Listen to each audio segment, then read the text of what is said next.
Hey friend, this is Wayne over at the Ram Man Inc.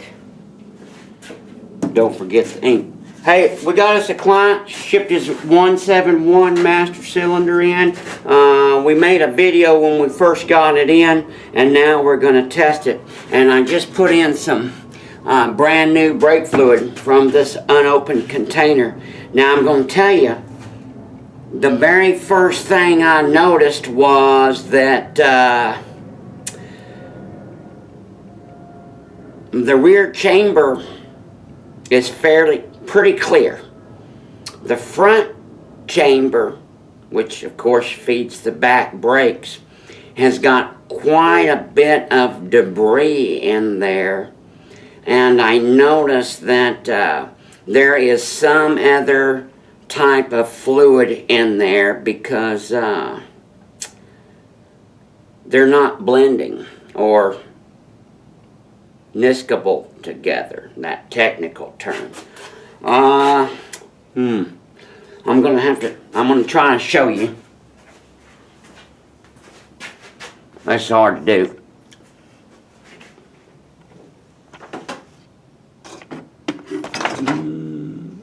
Maybe with the light.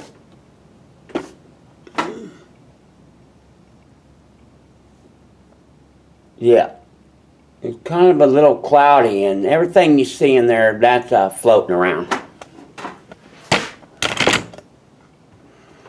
Alright, so let's test it out, get the air out of there. And of course, you know, them old service manuals, they were really good, all them engineers, and over time they got ways, you know, that you could test these on the vehicle and solve a whole bunch of problems and yada yada yada. It sure does help when you got one of them factory service manuals. Like it tells you if you're looking for a geyser in the front one and a geyser or disturbance in the back one, and yeah, a lot of people think that crap shooting out of there, there's something wrong with it. Well, no, that's what we want to happen. It's checking that we got the fluid flow on top of that and it emitting a little geyser right off that. We're actually checking the little check valve right there, to the rear brakes, right? Drum brakes have got little check valves in there, about 5 psi to keep those wheel cylinders loaded and keep the air out, keep them springs ready to go. Yeah, testing all that stuff. Read one sometime.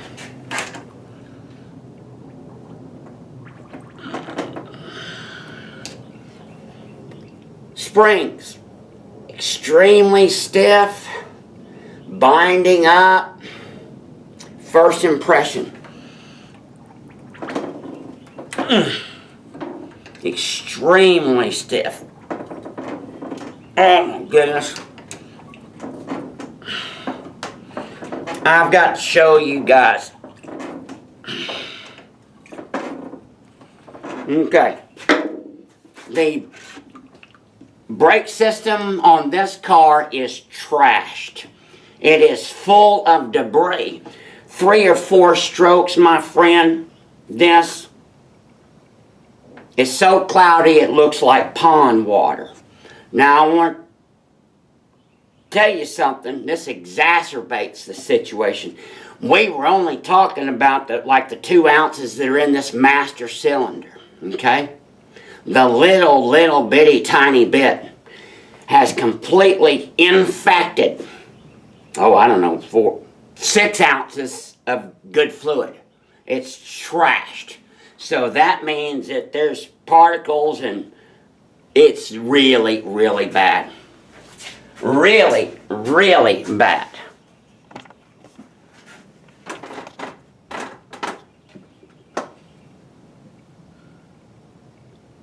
It's completely clouded like frickin' pond water. Yep. Particles all in there, black crap. Looks like little bits of asphalt. So, needs a complete going through, cups, check it out internally. Like I said, the springs are a little binding. I'm not sure if it's got the right components. It's just It's taken all of my strength to push it in, literally. Something's wrong. Now, our flow, it appears that we've got we've got quite a bit of disturbance, so our flow's really good. Yeah, see that shot? Check these front brakes. You see that flow, guys? So, we got good flow. It's just, I mean, that's about 40% harder to compress these springs and piston springs as normal. I mean, I'm 225 and shit, I'm moving the whole table. Yeah. Not too good. There we go. So, friends, so here we go. Client shipped it in. We need to do a little bit of work on the vehicle. This is the one where they drilled out the front of it and stuck a bolt in there. That's what shade trees do, you know. These pistons get stuck and they get rusted in real bad, and so you can't blow them out with the air hose. So yin-yangs drill a hole in there and knock the guts out with a rod, and then drill it and tap it and do all that. This is a real 171 master cylinder. Of course, federal mandate, all these car manufacturers, they had to provide parts for 10 years, a decade. So I've seen some of these runs in 1974 and 75 on this and the Hemi. If you see 5049, yes. So this master cylinder was assembled, not cast, assembled. In 1975, the 5 is for 75, and it was done on the 49th day of 1975.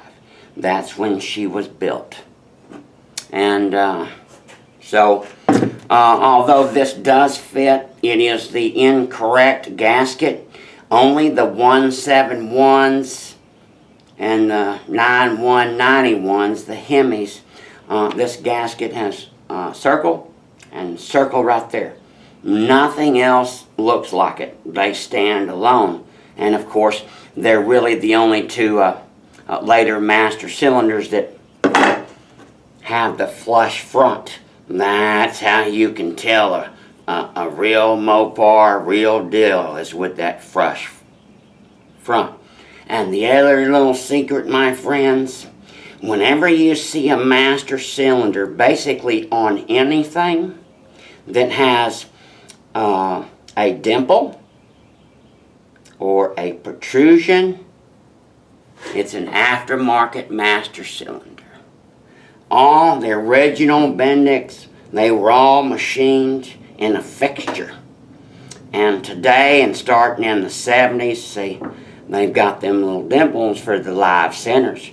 They put these things in multi-check lace and spin them and drill them. Yeah, that's how they do it. So you can walk down a line of cars at a show, whether upper end Carlisle, Hemis, or whatever, or Shelby's, and you can look for something on the front of the master cylinder, and you know instantly that the vehicle does not have the proper master cylinder on there.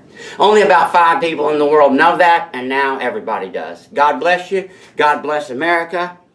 And send in your components for rebuild. Somebody told me we know what we're doing.